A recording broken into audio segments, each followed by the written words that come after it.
Bagus sangat ke manager tu? Hmm, senang je sebenarnya nak tengok manager tu bagus tak bagus.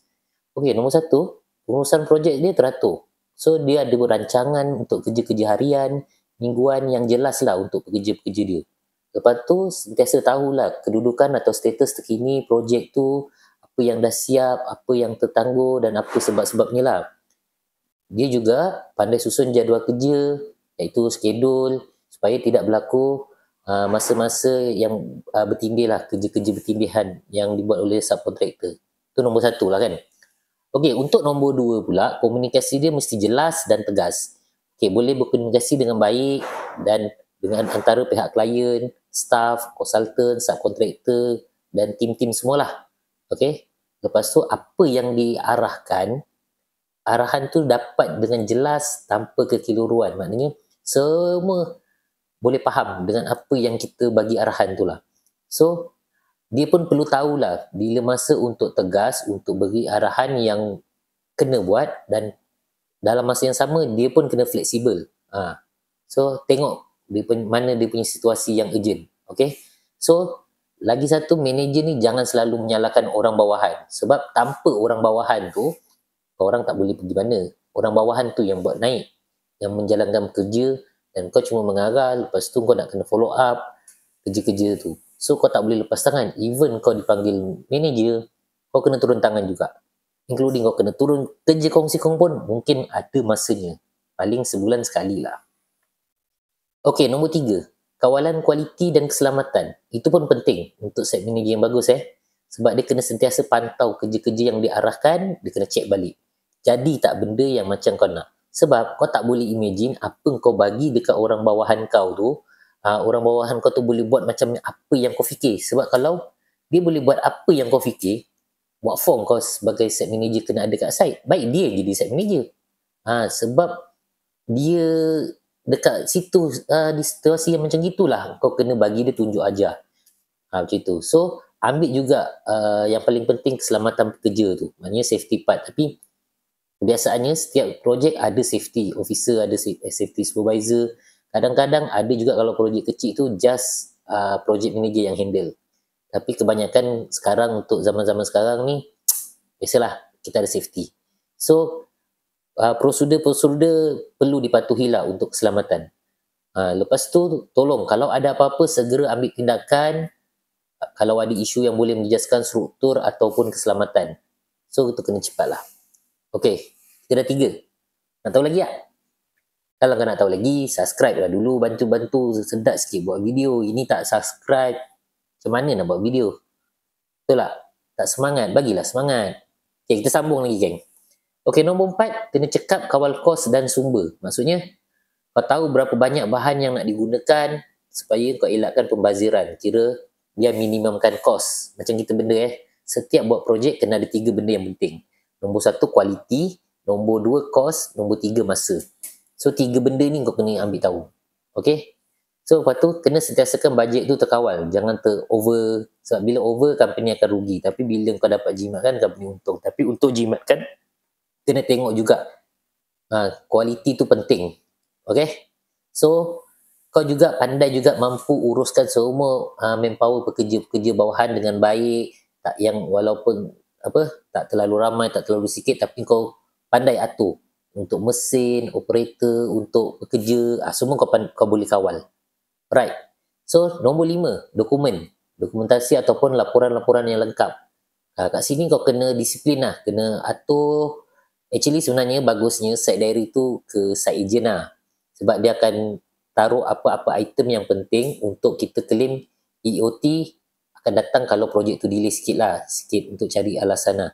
So, disiplin dalam merekod site diary tu penting. Tapi kita sekarang banyak kan ke supervisor untuk latih dia. Bila dia pandai tulis, lepas tu kita follow up, tengok apa benda yang dia terlepas pandang, kita kena sebagai site agent kena tambah lah kat situ.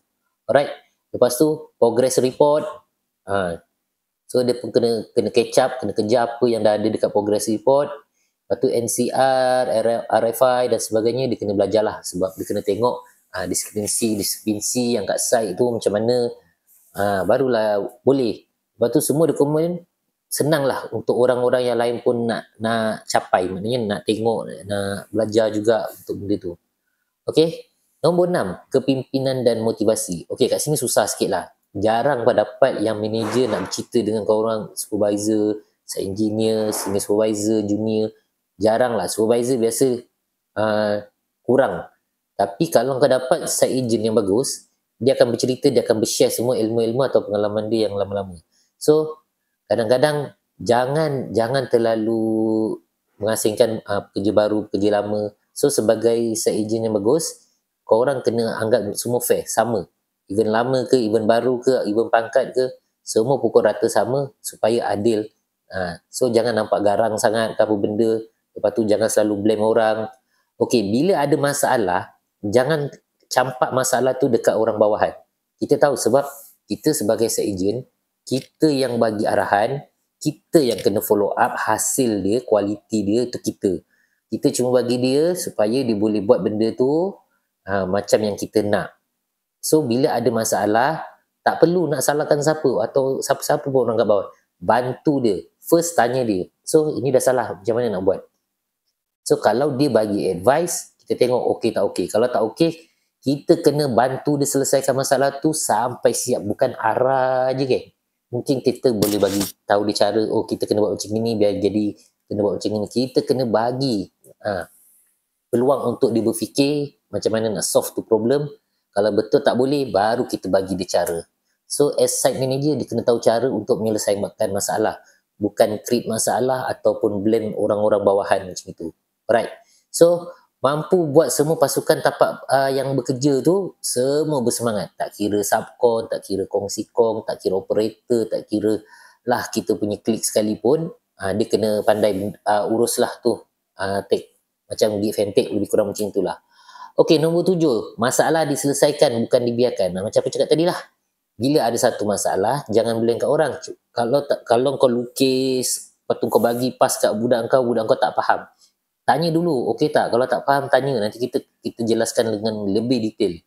Kalau betul kita dah lukis-lukis dia tak faham lagi, kita bawa dia pergi site. Tunjuk kat site macam mana nak settle. Okey? Cari dengan cepat cara penyelesaian supaya jangan tangguh-tangguh. Bila ada sesuatu masalah tu, kalau boleh solvekan dalam satu hari. Kalau benda tu tak mengefekkan struktur bangunan. So, mana boleh buat itu, buat on the spot. Jangan besoklah, lusa lah, jangan macam tu. Okey? So, jangan sampai masalah tu jadi besar ataupun akan efekkan kepada kualiti dengan ni semualah. Okay, so dapat. Itulah 7 cara nak tengok site agent tu bagus. 1, pengurusan projek dia yang teratur, kita patah balik. Nombor 2, komunikasi yang jelas dan tegas. Nombor 3, kawalan kualiti dan keselamatan. Nombor 4, cekap kawal kos dan sumber-sumber material. Nombor 5, dokumentari dan laporan yang lengkap. Nombor 6, kepimpinan dan motivasi. Nombor 7, masalah diselesaikan bukan dibiarkan. Alright. So kat sini itulah kalau nak tengoklah dia punya ni, dan lebih ringkas daripada banyak-banyak 7 ni. Kalau daripada pengalaman aku ringkaskan 3 benda saja. So nombor 1, tak ada komplain dari subcon, daripada klien, daripada pekerja, daripada operator, daripada orang atasan kita. Itu nombor 1. So baguslah kau jadi kerja. Okey, nombor 2, claim. Claim tiap-tiap bulan kita boleh achieve ataupun lebih. Jangan kurang. Kalau kurang, kita nak tahu kenapa kurang dan jangan asal bagi alasan. Kalau boleh, dapatkan. Itu daripada segi claim. Alright. Okay. So yang ketiga, macam aku cakap lah, kualiti kerja, apa-apa masalah, semua kau boleh settle dalam masa yang secepat mungkin. Alright. So kalau kau rasa video ni bermanfaat, tolong share, tolong post, tolong like, komen. Mungkin kau boleh tanya apa-apa lagi, aku boleh bagi tahu. Alright.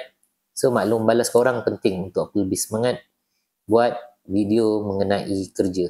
Alright, thank you.